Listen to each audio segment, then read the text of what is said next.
Hello guys, this is Abhishek Sharma. ये bronchodilator की second type drug है। फर्स्ट टाइप मैंने इससे पहले वाले वीडियो में बना दिया है, मिथाइल जेंथिनेज ब्रोंकोडायलेटर। मिथाइल जेंथिनेज क्या करता है, इसको क्या बोलते हैं, आल्सो कॉल्ड जेंथिनेज, इसको जेंथिनेज भी बोलते हैं, are use to treat respiratory disorder. Respiratory disorder जो होते हैं उसको ट्रीटमेंट करने के लिए अपन ये दवाइयाँ काम में लेते हैं। फिर है ड्रग्स के नेम, 2 स्टार लगाए मैंने, इंपॉर्टेंट है। थियोफिलिन, थियोफिलिन के ही डेरिवेट्स होते हैं इटोफिलिन, अमाइनोफिलिन और ऑक्सट्रीफिलिन। 4 ड्रग है, थियोफिलिन, इटोफिलिन, अमाइनोफिलिन और ऑक्सट्रीफिलिन। उसके बाद में मैकेनिज्म ऑफ एक्शन, ये दवाइयाँ काम कैसे करती हैं।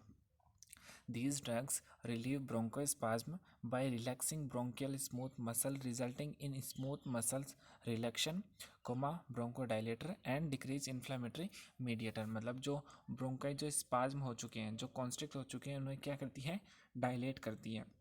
ये डायलेट कैसे करेगी, जो ये ब्रोंकाई की जो मसल्स होती है उनको क्या करती है, रिलैक्स कर देती है।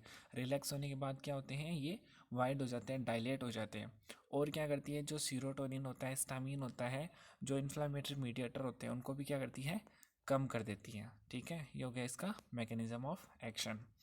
फिर एक इम्पोर्टेंट चीज़ है, these drug reduce फैटिक of diaphragm in chronic bronchitis. मतलब क्रोनिक का मतलब लंबे टाइम तक अगर इन्फ्लामेशन द ब्रोंकाई, ब्रोंकाइटिस यानी इन्फ्लामेशन ऑफ द ब्रोंकाई, अगर इन्फ्लामेशन होता है तो क्या होता है, जो डायफ्राम जो होता है उसको क्या है, फैटिक हो जाती है, थकान हो जाती है।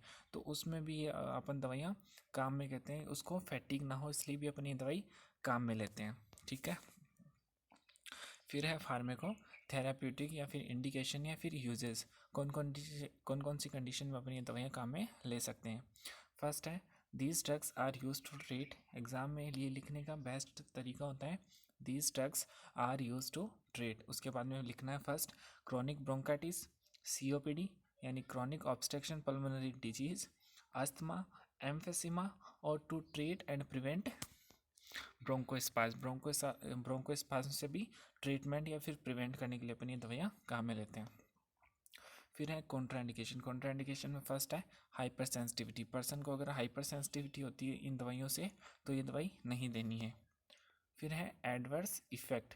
एडवर्स इफेक्ट में क्या क्या हो सकता है पर्सन को, फर्स्ट है headache, anxiety, nausea, seizure, abdominal cramp, diarrhoea, respiratory arrest, irritability, insomnia, nausea, vomiting, peptic ulcer and tachycardia.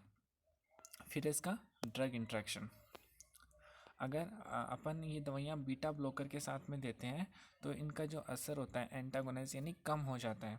जो मिथाइल जेंथिनेज है उनका जो इफेक्ट होता है वो बीटा ब्लॉकर ड्रग के साथ अगर अपन देंगे तो उसका इफेक्ट कम हो जाएगा। दूसरा है एक्टिवेटेड चारकोल में डिक्रीज थियोफिलिन। जो एक्टिवेटेड चारकोल ड्रग्स आती है उनके साथ देते हैं तो थियोफिलिन का जो इफेक्ट आता है वो कम हो जाता है। फिर उसके बाद में है नर्सिंग रेस्पॉन्सिबिलिटी।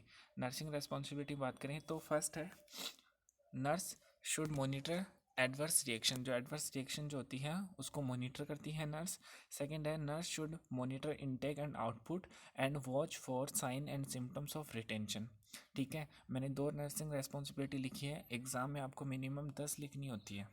ठीक है, थैंक यू, सब्सक्राइब प्लीज़।